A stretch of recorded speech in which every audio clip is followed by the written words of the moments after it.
Okay.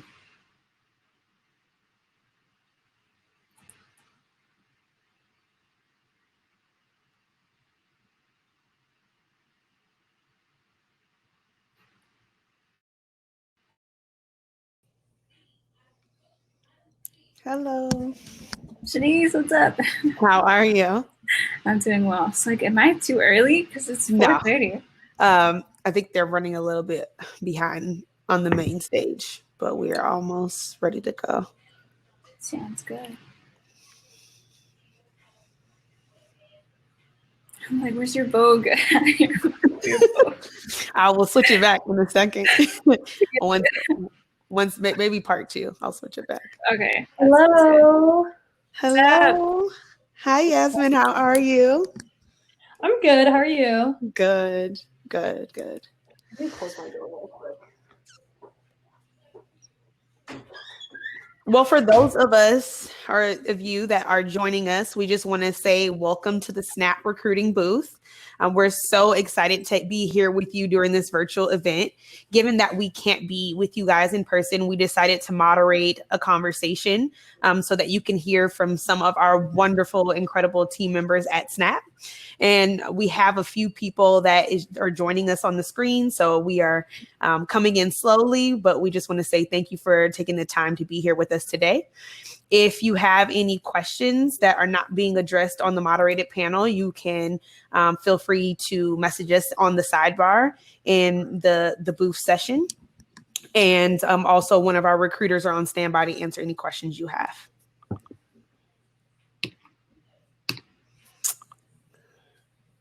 So just be patient as we wait for our other amazing panelists to come.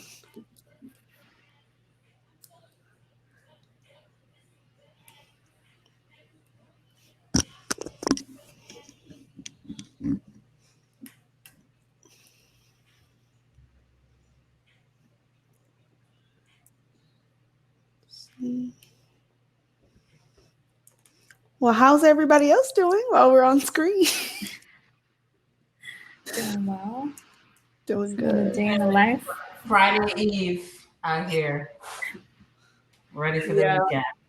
Yes, it is Friday Junior, so we are almost there. Hi, Nicholas. Hello. Can you all hear me reasonably well? Yes. Loud and clear. I want a Beyond's microphone. I just want that one. Everyone is like, when are you starting your podcast? And I'm like, it's in the works. Also, it's good for music too. So while we're waiting on our panelists to join, I do want to just start the conversation off by sharing a quick story about my journey to Snap. My name is Shanice Robinson. I am a diversity recruiter at Snap. I've been with Snap now since April 2019. And I actually originally am from Seattle, Washington, graduated from the University of Washington and moved to Los Angeles to pursue my master's in social work at USC. And then shortly after graduating, I joined a nonprofit called US Vets, where our goal was to place military veterans in jobs around the Southern California region. So while I was able to apply my, skill set and passion for diversity recruiting and also program and event planning, I actually was quite burnt out from nonprofit space and really wanted to pivot into the technology industry. So I began to apply to different places and interviewed with some really great companies, but ultimately would get all the way to the final round. And for whatever reason, they would always say that they went with the other candidate. And so finally, I ended up landing a job at a company called Marvin Engineering as a recruiter, and it was an aerospace company. And I think during that time in my life, instead of focusing on not being at the companies I initially wanted to be, I really focused on increasing my work ethic And during the time at Marvin Engineering, I helped develop their internship program. I also helped build up their employee engagement strategy and retention strategies. And shortly after, about 8 months of being there, then somebody from Snapchat reached out to me on LinkedIn for an opportunity to come and interview for a contract sourcer role. And so while initially I was a little hesitant about interviewing for a contract position, because obviously I was in a full-time position, I was really curious about the company and wanted to see what it was all about. And so I showed up to my interview, and I remember feeling like this was the first time I felt like I can bring my authentic Black self to a corporate space. So I wore my curly afro. I had on burgundy lipstick, a jean jacket, jean pants, and some Fenty Puma tennis shoes. Um, and, and at the time, my interviewer, who is now my hiring manager, was complimenting me and telling me how much she loves my outfit. And, it was just a really great experience to really be myself. And so shortly after, I got the position. And even then, I remember feeling like, man, I don't know if I should take it because it's a contract position. And, I didn't know if it was going to be stable enough for me. But ultimately, I had a couple conversations with some of my ex-colleagues at the company I was working with at the time. And they just reminded me the importance of taking calculated risks and really stepping out on faith, because you never know where the next opportunity can take you. And so that really helped me make my decision. And now fast forward, I ended up taking the contract position. I got converted shortly after my 6 months. And I recently actually just got promoted last week. So just wanted to take the time to encourage everybody that while all of our paths are different, whether you come from a non-traditional background, whether you're a first-generation college student like me, whether you are in technology and you want to move in a different company, or if you're trying to get in tech, that it is possible. Make sure that you are connecting with each and every person while you're in this space, because you never know where your connections can land you. So hopefully that story serves as a little bit of inspiration for each and every one of you. And if you have any more questions, feel free to reach out to me directly through LinkedIn or the chat, and I'm happy to answer. Awesome. Cool. Do we have all of our panelists with us now on screen? Or are we still missing people? I think. Sorry. I am looking. I think we have, everybody. Awesome. Okay, so now we're going to get started with a few introductions. And if you could just share, we're waiting for one more person. Okay. But maybe slowly, if we can share their name, how long you've been at Snap, and then what team you're working on. And James, or actually Evie, I would like to start with you. Cool. Hi, everyone. My name is Evie Vergara, and I've been at Snap for a little over 2 years, and I'm currently a IT technical producer on our IT events team. Awesome. And Yasmin?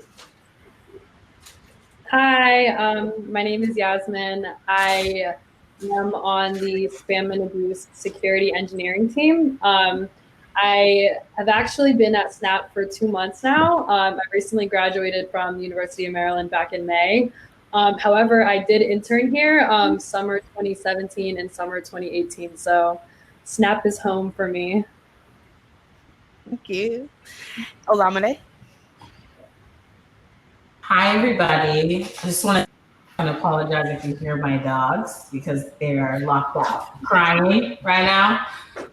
But yeah, my name is Olamide. I've been at Snap for almost 4 years now. And I have been a release engineer at Snap for most of that time. And last week, I actually just switched teams for the first time to be a TPM for the engineering org. And actually, my team doesn't even have a name. It's a new team. That's how new it is. So I'm excited about that opportunity.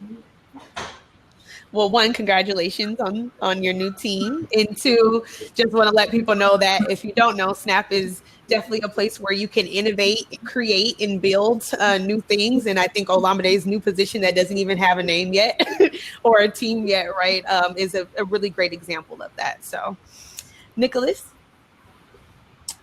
Yes, can you guys all hear me? Yes. All right, great. So my name is Nick, and I've been at Snap for about 2 years. I'm an engineering manager for one of Snap's advertising teams. And yeah, I don't have too much else to say. Was there another follow-up question that I should answer?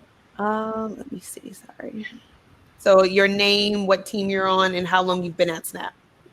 That's it. I think I hit them all. Okay, cool, perfect. I'm James, super excited to be here. nice to see you and happy to have you as well. James? Yeah, my name is James Johnson II. I'm named after my father. I have been at Snap for a year and a couple months, and then I was an intern previously. So I'm a convert from intern to full-time. Very excited to be here. And I work as an iOS engineer on the Games and Minis feature development team. So it's a really exciting place to be. I'm a couple steps ahead of Olamide. We were a coded team. We just had a code name. And then we are now Games and Minis. So it's exciting to see how quickly innovation can move and be a part of that. And James, actually, speaking of your journey, right, and talking about you starting off as an intern, how did you get into the tech industry and what ultimately inspired you to pursue a career in technology? Yeah, great question. So when I was a kid, I wanted to be an astronaut, like a lot of little boys and girls out there. And I realized that you needed to do pool training, and that terrified me. So I was like, okay, like instead of being an astronaut, I'm gonna build the rocket.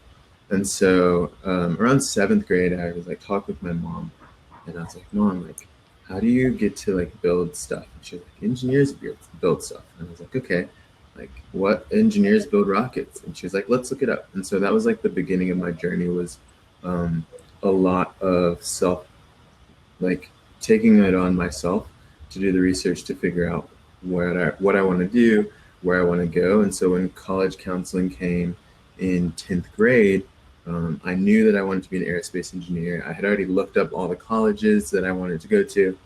And then I walked in there and she's like, oh, like, what are you interested in? Like, what do you like? And I was like, this is my major. These are the colleges that I think I want to apply to. And I've already started the applications, and can you look at this essay for me? And she was like, oh, it's like, are you sure that this is what you want to do?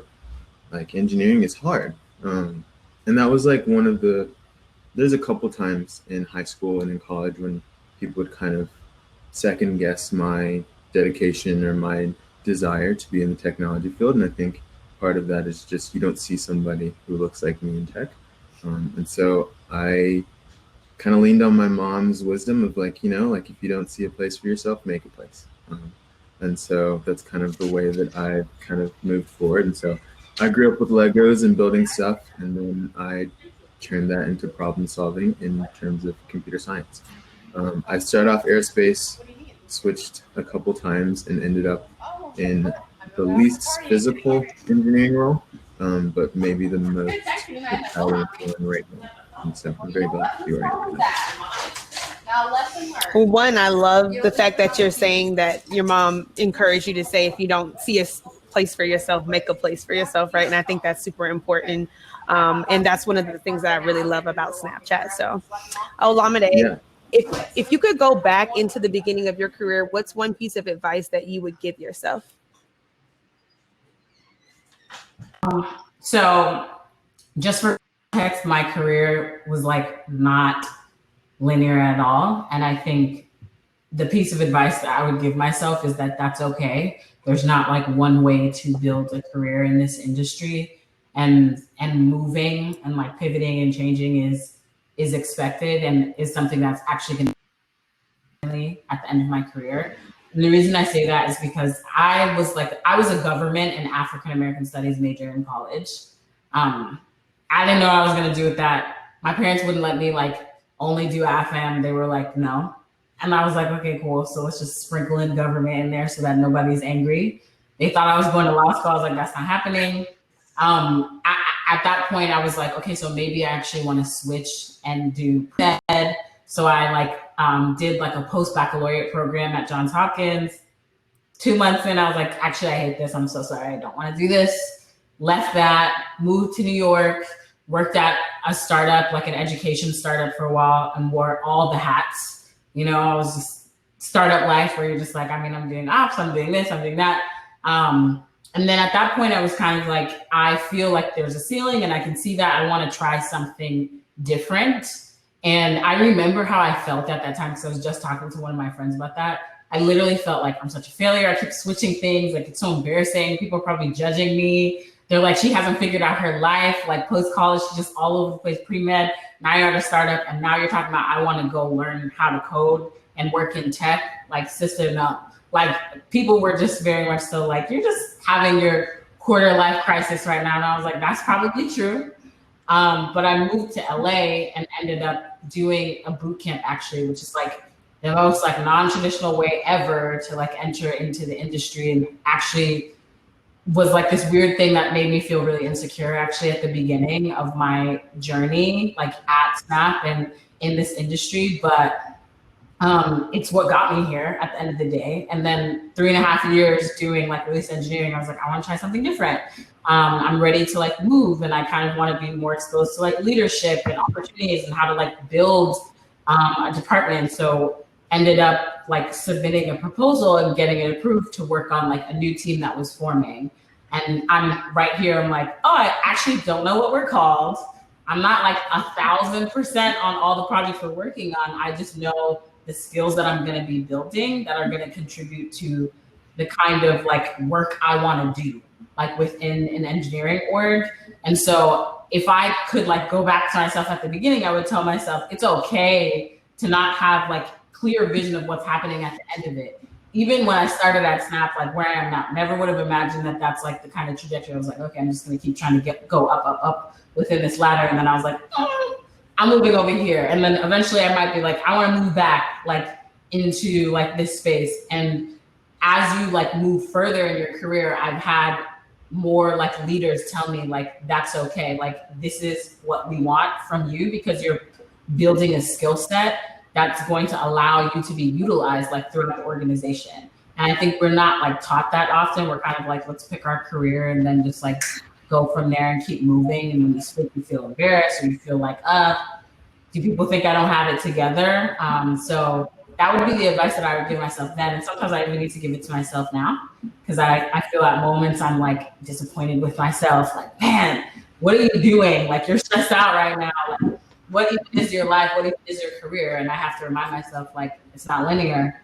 Like, I can make all these pivots, I can make these jumps, and just knowing that I'm like growing and developing a skill set to take me towards what I'm passionate about. If I have like a purpose at the end of the day, then that's all that matters. So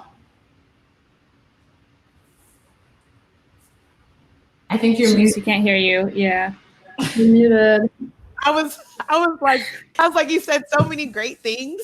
One of the things that I really loved is we don't have to all figure it out. And I think there's so much pressure on each and every one of us that when you turn 17 or 18 and you graduate from high school, you're supposed to have this clear cut vision of when you go into college, this is what I want to do, and stick to that path. And like you said, career progression is not linear. It's actually quite big of a roller coaster. You might make a lateral move, you might go this way, you might switch, you might actually pivot into something totally different, like I did with thinking I wanted to do social work, and then ultimately deciding my senior year of college that this wasn't for me. But I still was accepted in my master's programs. And a lot of people kept saying, if you don't go to college, if you don't do your master's program right after you graduate, then something will happen. And like, you'll probably end up dropping out permanently. Right. And so like, there's all these voices in this almost like white noise in the background that's telling us what we should be doing, which can ultimately discourage us. But, you know, from obviously like hopefully my story and like your story, Olamide, like these non-traditional backgrounds and in routes are possible, and you can be at the top even when you don't always know what you're doing. So thank you so much for sharing that. I love that. Nicholas, so upward mobility, and this is something that we're kind of already, talking about. Upward mobility is defined as the capacity for rising to a higher social or economic position, right? And so as you've navigated through your career, how have you managed upward mobility? And are there any stories that come to mind? And it could be a traditional route or it could be non-traditional route. Well, yeah, I find myself sort of between two worlds. I also came to software engineering kind of a non-traditional route. I mean, I went to a pretty good college, but my degree is in English literature, so I definitely sympathize with everyone who said that they came to software engineering through an unusual chain of events.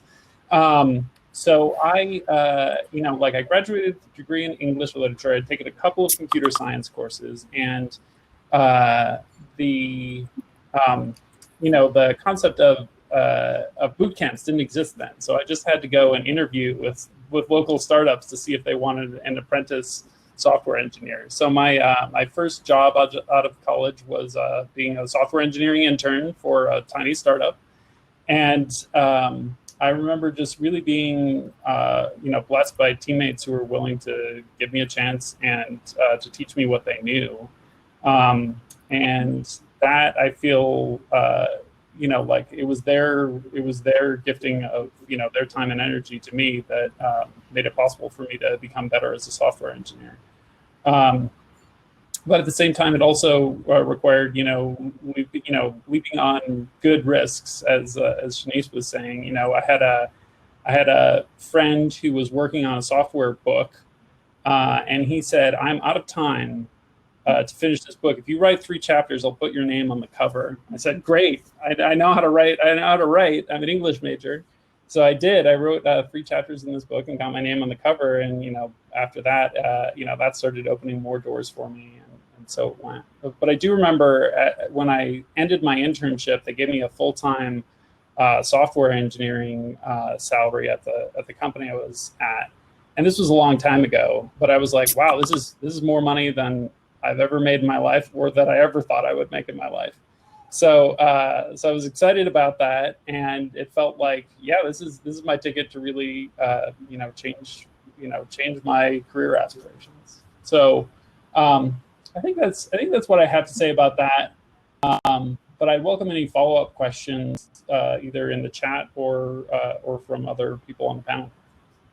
Wow. Well, that's amazing that you were connected to somebody who gave you the opportunity, right, to take the risk to write and be a part of the book. That's amazing. And I think too, right now in my career, I want to obviously focus a lot on upward mobility, but I also really want to focus on like the idea of like mentorship and sponsorship and really like having the right people to guide me in a particular direction. So Yasmin, what's the difference to you between mentorship and sponsorship, and how have these relationships helped guide your career at Snap or in other roles in your life?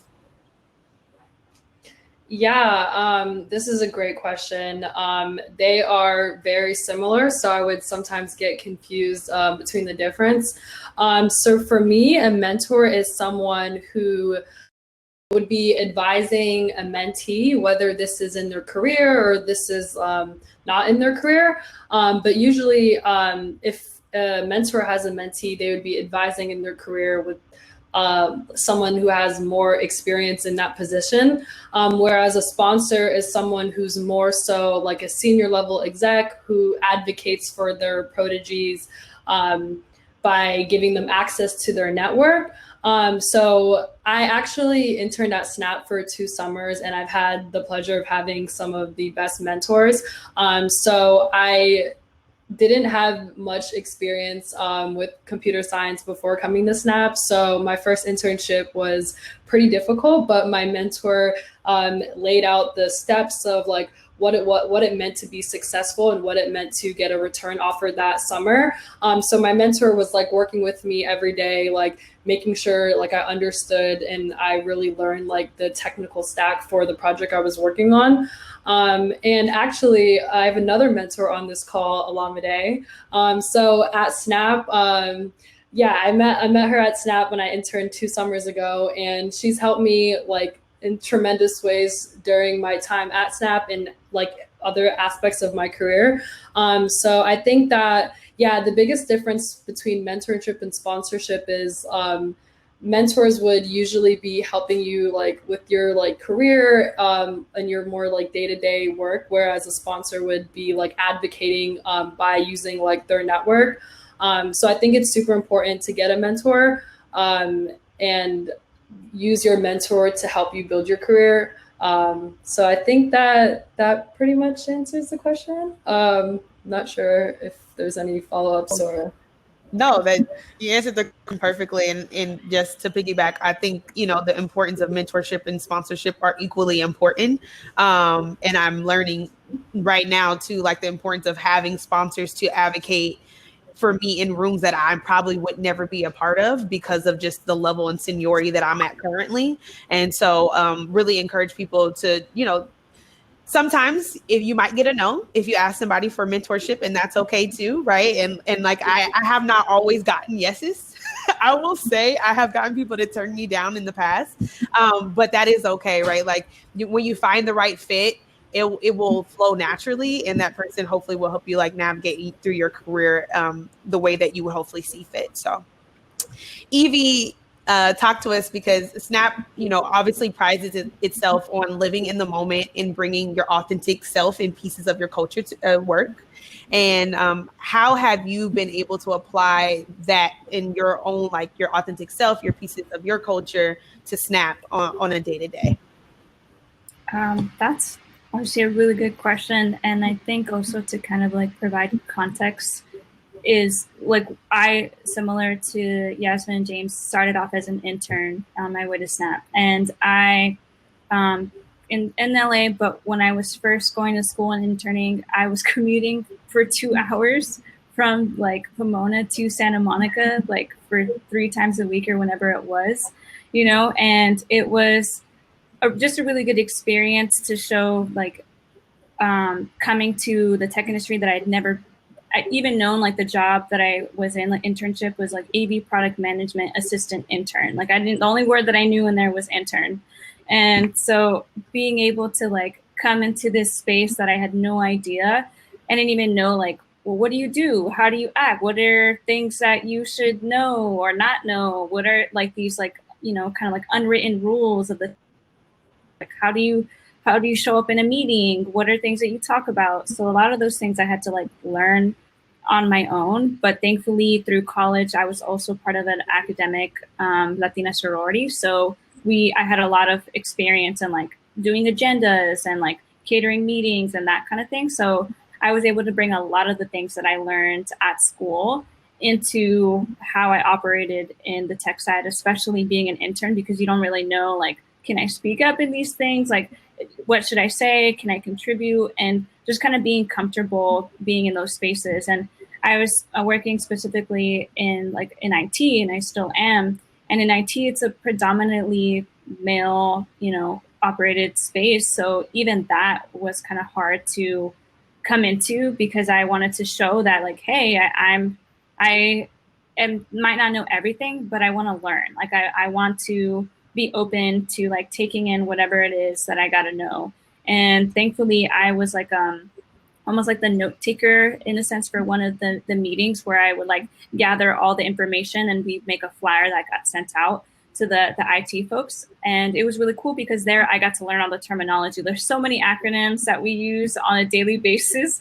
So it was like what OKR, peripherals, MIMOs, like CFMs, all these different terminologies that I had no idea what they were, but like really being able to use, again, my skills that I learned in college to like apply to them. Where that specific meeting was kind of like a mess. I was like, hey, I'm like, and I'm trying to keep up with all these notes and stuff, but how do I like, can we do it more organized? Like my sorority, we use this thing called Robert's Rule of Orders.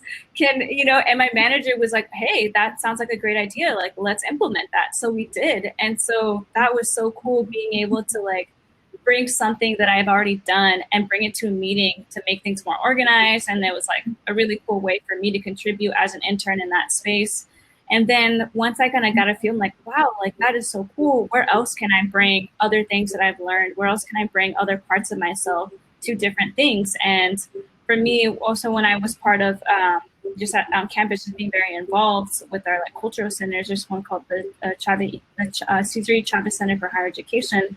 And so I wanted to volunteer as well. And so we have employee resource groups. And the one that I got involved with was then called Los Snaps, is now called Snap Media. So I got to be involved in different ways by like attending the meetings and in one of the meetings, someone said, hey, we're trying to find a way to like make a page that, has all the ERGs so that when people join, they know where to go and can look. And I'm like, oh, in my internship, I make like these wiki pages. Like I can make one for the ERGs. They're like, great. So then I made that portal, and it was so cool because other people, when they got to like be involved in the company, they had a space to go, oh, hey, if I want to, join Snap Amiga, if I want to join Snap Noir or Snap Vets, they know who to contact when the meetings are. And it's being used even now to this day. And so like something that I did as an intern, where I contributed in a way that I'm like, hey, like how can I make an impact? How can I use things that I already do in my day-to-day and support in a different part of the business or a different part of Snap? And I think that was really cool to bring my authentic self and just like, even someone did James, like I love solving problems. So for me, it's always like technology already can be a barrier. And if you're not in IT and that kind of thing, it can be really confusing to know how to use conference rooms, to know how to use anything. So I try to make it as easy as possible for people to have access, even internally. Like I know a lot of people's focus on more like external on the apps and the applications, but my focus has always been internally for like the employees. And so I think that has been really cool. And so much so that when I did get converted to full-time, I wanted to take a leadership position. And so now I'm the lead for Snap Media. And it's been so cool to be able to like take on that role and contribute in other ways and use again like the roles that I have now in IT events by like making events, coordinating with different people. I can apply that to Snap Media. I can apply that to other ways. So it's like really knowing where your strengths are and then applying them in different areas, because not only does it give back to like the company, but to yourself by taking on leadership positions, by taking on different roles. So it's like more than just doing kind of your day-to-day like job per se, but really expanding like where else can I grow? And then that, stretches where you see that you really interested in planning events, or like now I realize I'm really interested in more like well-being stuff or like employees. So where can that take me? And, have those conversations with, other team members and other people, and where we can all like really contribute and bring our authentic selves. Because if we didn't, then we wouldn't even know where we could have like that extra like leg room to stretch kind of our wings and like the things that we're really interested in, because maybe we came into this like into Snap for one reason or another, but that doesn't mean that we can't contribute in other ways. And that just like builds this really cool community. And so it's exciting to like, hey, I can show up as myself and bring all my skills and stuff to the table, because also I have a journalism background. It's nothing to do with tech, but now I have this knowledge of like writing, or being able to contribute in other ways. So it's almost like a Swiss Army knife type of way that I can bring in other things. I do photography, so there's a lot of events that I got to like take photos at. So like really bringing in those passions, but also, growing in different ways. So. Face next to you, Evie. For those that don't know, Evie, she's a really, really great ally internally. As she mentioned, all the things that she did that I probably didn't even know about. But she also attends almost every Snap Noir meeting as well, and is just constantly trying to be a resource and figure out how to serve people. And I think servant leadership is something very important. But to tie back to what you said, I love how you brought your experience from college and you integrated that into your work at Snap. And you had that confidence to be able to raise your hand, but also to know when you didn't know the answer to things and you were able to ask questions and tell people what you had the desire to grow and learn to do, right? And I think that's so, so important. I was in Alpha Kappa Alpha Sorority Incorporated, or I still am. But in college, I was my president's chapter. Yeah, I was a basilisk. And so that agenda and taking notes and those different things and learning how to run meetings and being able to, have great public speaking skills and to present to your committees. Those are all things that I still take with me today when I'm in a room of executives or leaders as well. So I love how you talked about your story. And for those that are, in college right now or are graduating, feel free to mention some of those different experiences you had at your university on your resume. Talk about those things during your interview, because that really does make a difference. So thank you, Evie, for sharing your story. I appreciate it. Chad, last but not least, So you lead a pretty significant team at Snap. And what does being a great ally mean to you? And how have you seen or empowered others to be great allies during the past couple of months, especially during this time during COVID? Great question. First of all, sorry I'm late. I had something that kept me from getting here on time, but I'm here. I think being an ally really depends on your sort of place in an organization. So I would say earlier in my career when I was doing a lot of recruiting for, I was like a lead of a small team, I would say I was focused around maybe trying to pitch people that are not traditionally in the like educational path that would lead them to like a software development career. So like meeting someone who is like super talented and like really curious and like hungry, but doesn't have like a tech background, but wants to be like a software developer and test, and then saying, why don't we do like an internship and bring you in and let you try this out and see if it fits for you, and kind of convincing, say, the management team. I remember doing this years ago, like to give this woman a shot. And then like she runs a pretty big QA team now for a large company in Seattle. And it's fun to look back on that like years later and be like, oh, I'm so glad that I was a part of getting her started. I would say now it's different. So I run this team called the Core Experience Team at Snap, and it's basically tools, games, messaging, Bitmoji, and creative tools. And so it's a lot of the core piece of the app. I think at this point, a lot of it is about setting the tone with the people I work with every day and the leaders. So it's like, what are we doing to create a culture where people feel safe to be themselves, as Evie was talking about? Like, what are we doing to think about hiring from non-traditional paths? Like, what are we doing to make sure that people feel like they can be honest about their the context of their work life right now? Like, lots of people have challenging situations, like they have to care for other people at home. They have just all kinds of sort of like life is getting in the way because of COVID. And so being aware of those kind of things. And so I think like being an ally just depends on kind of your obviously there's like there's always things you can do personally, but I think like what it looks for you depends on where you are and your company. So. And we appreciate you one being an ally to us, and then also it is to hear that you brought in somebody at the beginning of their career that has now launched and has a significant role. So hopefully we can continue, and we are continuing to do that. I'm just going to give a shameless plug that from the last Nextplay event, we have hired 4 people since July 16th. And so we're really excited to continue to keep that momentum going and to continue to bring people into Snap.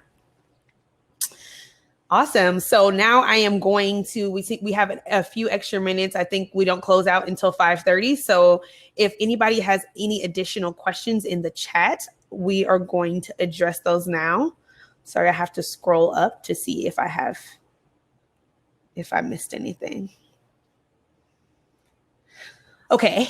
So I got a question that says, I would like to ask, when would be the ideal month I should start applying for full-time roles in data science / machine learning roles? I do want to say, I'm not sure if anybody on this particular panel can answer that question, and interject if you can, but we are coming back to this booth at 6:10, where we will actually have recruiters on screen as well as our DEI team. And we'll talk a little bit about applying to Snap, the culture, and what it's like to work at the company. So if you have specific questions about recruiting that we cannot address right now, we will be able to address it at 6:10. But does anybody have an answer for that in the meantime? I want to make sure I'm not jumping. Okay. Cool. Any more questions? I'm not sure if I see any additional ones in the chat. Oh, Chad, do you mind sharing a little bit more about your team? Sure. First of all, I think it's funny that Yasmin's here because 2 years ago she was on one of my teams. It was a smaller org then in security, and then just started. So it's cool to see you back. Actually, it's great. So I would say like, I can talk about maybe a couple different things about kind of like what how teams are structured at Snap. So We also talk a little bit about the games team because it's kind of an interesting story of going from 0 to 1 or starting from scratch. And James has been a big part of that, actually. So it's cool. James has been a huge part of that. So a couple years ago, I was building SnapKit, which is our developer tool platform, as kind of a side project in security. And one of the product managers at Snap, who was working on this sort of super secret project, met with me, and we realized that it would be really cool to combine forces, because I was thinking about it as I want to take external developers and help them build experiences with Snapchat. So this is things like YOLO, or the way you can share via creative tools like Spotify into Snapchat. And then this product manager was thinking about building experiences inside Snapchat. So like if you've played games inside Snapchat, this thing we launched recently called Minis, we realized that it'd be better for us to combine that together because we had a very similar vision, just different approaches of how to go about it. And so we created this team called the Snap Canvas team, and it's basically all of those pieces. And so like going from like starting a team inside a company like that is inside a bigger company like Snapchat. So Snapchat has sort of a very, it's a startup, but not really at this point. It's been around for like 9 years, and it's like you're kind of trying to build something inside the team. So you're maybe recruiting people that you want, talking, to engineers and saying, hey, why don't you come build this with me? Then maybe you're also, doing a lot about like sort of selling your vision, because you're trying to get, Evan, the founder, to give us resources to go do it. So that's like, budget and office space and, people to hire. And then you're going, and for us, we had to go talk to game partners. So we had to go meet with all these game studios and say, hey, take a chance on us. We want you to build this platform. We're building this platform inside Snapchat. You can't tell anybody, but do you want to go build a game on our platform? So maybe we went to like Zynga, and Zynga said, you know what, we'll build a game. We'll take a risk with you guys. And so they built this game called Tiny Royale on top of the platform. And then maybe the last piece that's kind of interesting is this. When you're doing that kind of thing, sometimes the advantage of being in a company like Snapchat is you have more resources. So we actually acquired 2 companies to be a part of the team. So we acquired this company called Play Canvas in London, which is an engine for building games. And then we acquired this company called the Fruit Ninja. There's a small game studio in Australia, and we acquired them, and then we sort of made them part of the team. So part of the job is basically just kind of almost like cobbling together all these different resources, and then creating a vision and working together to make it happen. And it's been a great experience. So I don't know if that's like, there's a lot of things I could talk about, but one of the advantages of being at Snapchat is like it's got a lot of these this energy around creation, and so we're always looking at like new ways of creating new pieces of the product and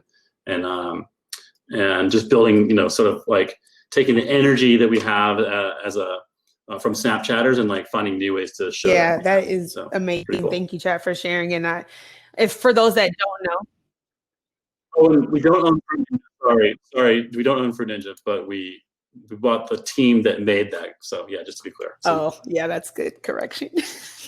For those that don't know, like Snap's values are smart, kind, and creative. And so I think it's really amazing how each team, especially yours, Chad, is able to continue to create and innovate on top of the platform and integrate new things that our daily active million users can utilize, to hopefully make their lives easier. So I did want to ask Nicholas and Olamide, do you guys mind talking a little bit more about your favorite projects that you've worked on at Snap? And I actually am going to start with you, Nicholas.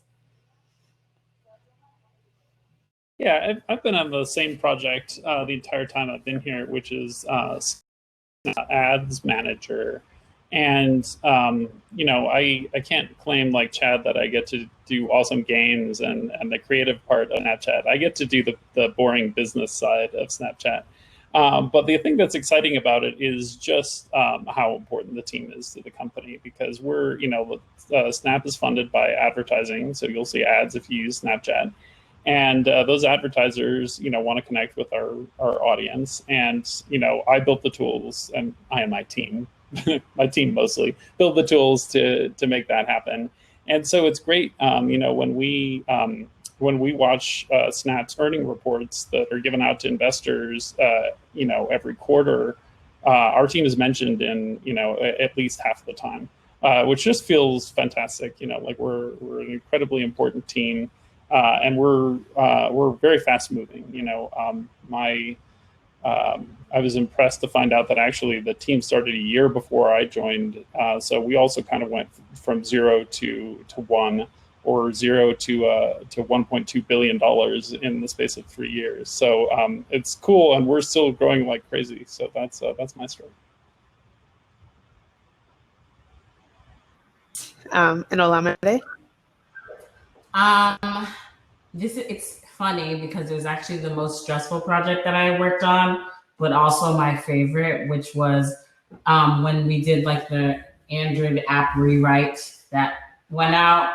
And the reason is because I just think I got to work with people like from across the entire company that I had never worked with before.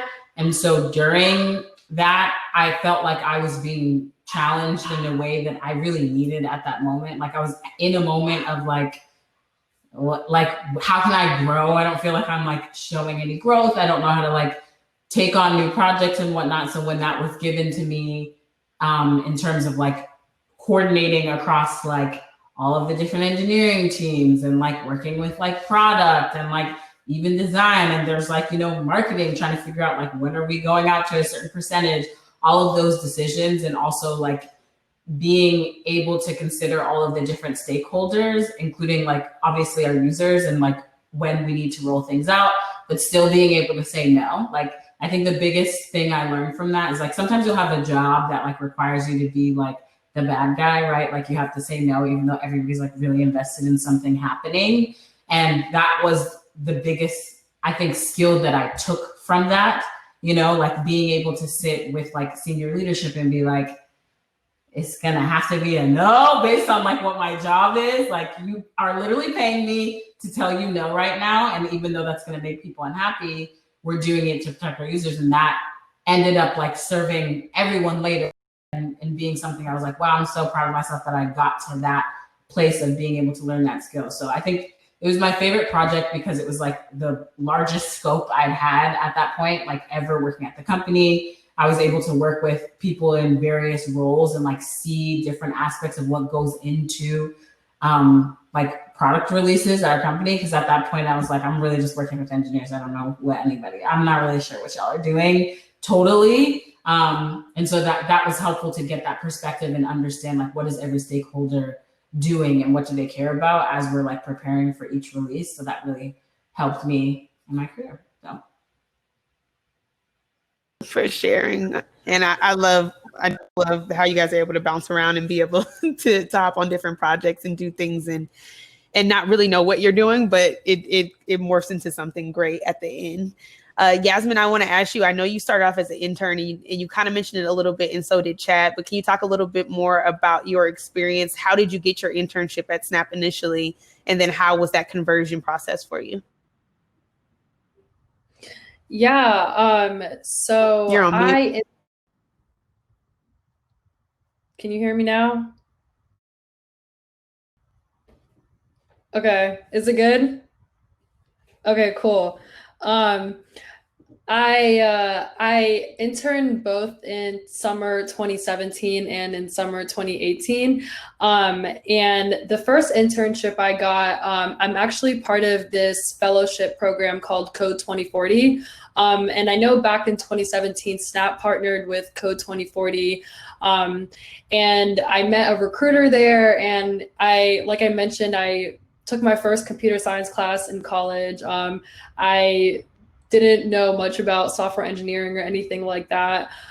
So I was very like scared during my internship. I felt imposter syndrome probably every day. But I worked really hard during that internship. And Olamide helped a lot, one of my great mentors. But yeah, so I interned in the summer. I worked on some really cool projects with Search. And then I was fortunate enough to get a return internship. So I came back the second summer and I worked with Chad and Jeb in security. And I worked on a team called Spam and Abuse. And that team was like the that summer internship experience was phenomenal. One of my biggest passions is like helping the community and giving back. So I was trying to find like a project with computer science that helped like build my other passion. So I was working on like taking down bad content from the platform and finding ways to reduce the time that bad content was put on the platform. So just knowing that like I'm working on these projects that have really like useful like impact in the community was something that I knew that I wanted to do like for my full-time job.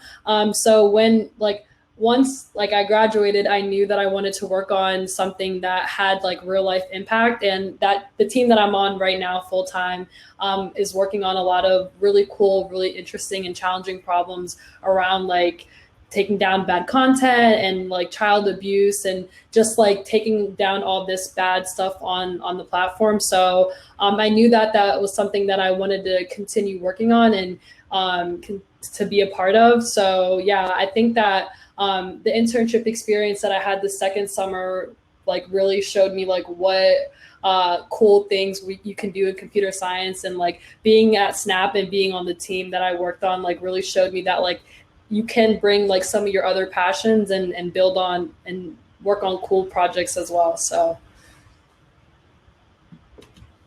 Yasmin, and for those that are interested in go ahead. Hey, sorry. Go ahead, Chad. I'm gonna just say really quickly, I thought that that concept of spam and abuse is so interesting. I don't know if people really understand why it's so important at Snap and what Jasmine was working on, because it's this concept of Snapchat has all these rules that make the product work. Like, if you take a screenshot, you want to tell the other person. If you send a snap, you want it to go away. And so all those rules are actually really, really important to making the product work well. And so Snap actually has a pretty big team that spends a lot of time making sure that those things work right. And so Yasmin was a part of that. And it's she's kind of alluding to the Snap. It's pretty interesting. And it's kind of like if you want to go into an engineering role or you're interested in security, there's all these sort of like interesting little sub areas around security that are fun to explore that maybe don't quite look like traditional software development, or they have a very particular angle. Like it's about detecting have been rooted or jailbroken or things like that. It's kind of an interesting thing to explore if you're like looking for other paths in technology. I don't even want to go after Chad. Thanks for piggybacking off of Yasmin and talking a little bit more about like those kind of nuanced roles that maybe people don't necessarily identify otherwise on our careers page. I know we have 7 minutes left, and Dana did tell me that there's a live question that came in, so we're going to actually allow them an opportunity to get on screen and ask the question themselves. So I'm going to wait and pause for Dana to let them on screen. Oh no, I think they might have maybe dropped. Okay, no problem. All right, so I got a question that says, do we need to reach out to Snap to discuss partnerships on a project I am working on as a creator? Oh, and Chad, I think you already responded. Okay, perfect. I'm a little delayed. Sorry, guys. And yeah, okay. Does anybody have any final thoughts that they want to share or leave the audience with? I have a snippet that I kind of wrote this down and then I forgot to say it. So maybe it means nothing. But I wrote this down and I'm just going to read it. I don't stay in this industry because it's easy. It's not. I stay for the problem solving. I stay because I'm always learning, and I stay because there's a generation behind me that ought to see the world more openly than I could have when I was a kid. And so that's kind of one of the reasons that I stand where I am is there's a lot of people, and Chad's one of them, who's kind of opened doors for me where I didn't see a future. And so it's really awesome that I get to stand here, but I'm more excited for the 20X engineers and boys, girls, of color who will be kind of showing the world what we have. That's really exciting. So. Thank you. Anybody else want to share? One thing I wanted to also say, I was thinking about, that was really well said, James. Somebody mentioned imposter syndrome earlier. I don't know who was it. I can't remember who said it now, and I'm like that. Was it Jasmine? I think that one of the things I think, if I could just say anything to people that are in kind of like trying to find their way in the tech world, but just the world in general, is like everybody has imposter syndrome. It doesn't ever really go away. You just get better at like understanding what it feels like. And there's like one takeaway I would give folks that are kind of getting started. It's like, don't worry about that. Like it's a universal human phenomenon, and to just kind of like push out of your mind, remind yourself that everybody has it, and then like, you know, take risks. So I don't know if like, I guess I'm just saying that I feel like as I'm older than most people here and have been in tech for longer, and I still have those kind of feelings all the time. So I guess I'm just saying that to sort of encourage people to fake you make it, exactly, CJ. So yeah, I'll just chime in, Chad. I got some feedback from a colleague yesterday, and I was like, man, am I any good at this job? What am I doing here? And I've been at this a long time, so it is absolutely not unique to people just getting started. I think I just want to add to. Evie, I know you were going to say something. Yeah, since that's kind of following along also the imposter syndrome. Like when I was an intern and I was looking to get into the role that I am now, when my manager like reached out to me, he's like, hey, I know your internship is ending and stuff. Like, have you considered applying to this role? I looked at that role and I already rejected myself. I was like, oh yeah, there's no way I can do that. It asked for like this amount of experience and this and that. I had already rejected myself before anyone even like, before my manager came to me and told me, he's like, you'd be great for this. Like, why don't you apply?